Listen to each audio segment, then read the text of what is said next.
তারা হযরত উমরের বংশধর, হযরত আলীর বংশধর।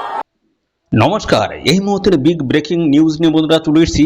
গ্রেপ্তার মালদা কাণ্ডের মূল অভিযুক্ত মোফাক্কেরুল ইসলাম। মালদহ মোথাবাড়ি অশান্তির ঘটনায় গ্রেপ্তার মূল অভিযুক্ত আইনজীবী মোফাক্কেরুল ইসলাম। ভিন রাজ্যে পালানোর পরিকল্পনা ছিল তার।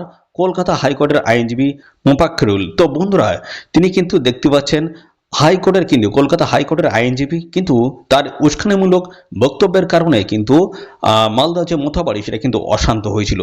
তো বন্ধুরা, এবং সাথে সাথে 7 জন যে বিচারপতি তাদেরকে কিন্তু আটকে রাখা হয়েছিল।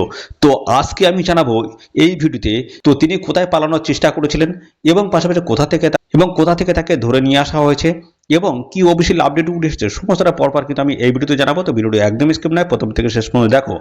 আর আমাদের এই বঙ্গ নিউজ চ্যানেলটিকে অবশ্যই সাবস্ক্রাইব করে রাখবে, নিত্য নতুন সমস্ত আপডেট আমাদের এই চ্যানেল থেকে কিন্তু পাবে। মালদহ মোথাবাড়ি অশান্তির ঘটনায় গ্রেপ্তার মূল অভিযুক্ত আইনজীবী মোফাক্কেরুল ইসলাম। ভিন রাজ্যে পালানোর পরিকল্পনা ছিল তার।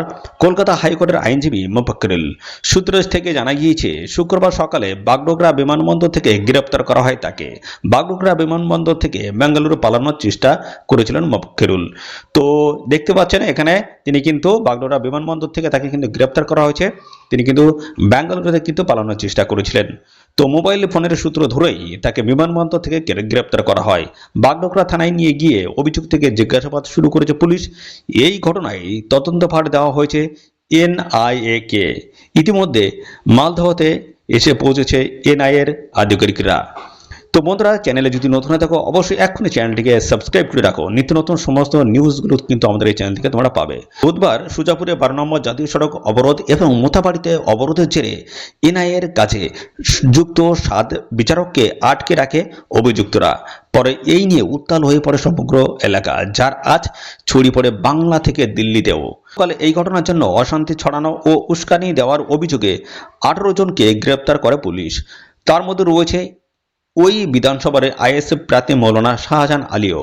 বৃহস্পতিবার ধৃতদের 10 দিনের পুলিশ হেফাজতের নির্দেশ কিন্তু দেওয়া হয়েছে। এই ঘটনায় রীতিমতো ক্ষোভ প্রকাশ করেছে দেশের শীর্ষ আদালত। রাজ্যের মুখ্য সচিব, ডিজি এবং জেলা শাসককে শোকজও করা হয়। তো বন্ধুরা দেখতে পাচ্ছ অফিসিয়ালি আপডেট। বন্ধুরা, এই সময়ের একদম বিগ নিউজ তোমাদেরকে আমি দিয়ে দিলাম। তো এরকম নিত্য নতুন নিউজ আমাদের চ্যানেলটিকে পাওয়ার জন্য অবশ্যই এখনই চ্যানেলটিকে সাবস্ক্রাইব করে রাখো। ধন্যবাদ বন্ধুরা। অ্যারেস্ট হলাম বাগডোগরা এয়ারপোর্ট থেকে। ভোটার ডিলিট হয়ে গেছিল, তার প্রতিবাদের ওইখানে ছিলাম বলে অ্যারেস্ট হলাম বাগডোগরা এয়ারপোর্ট থেকে।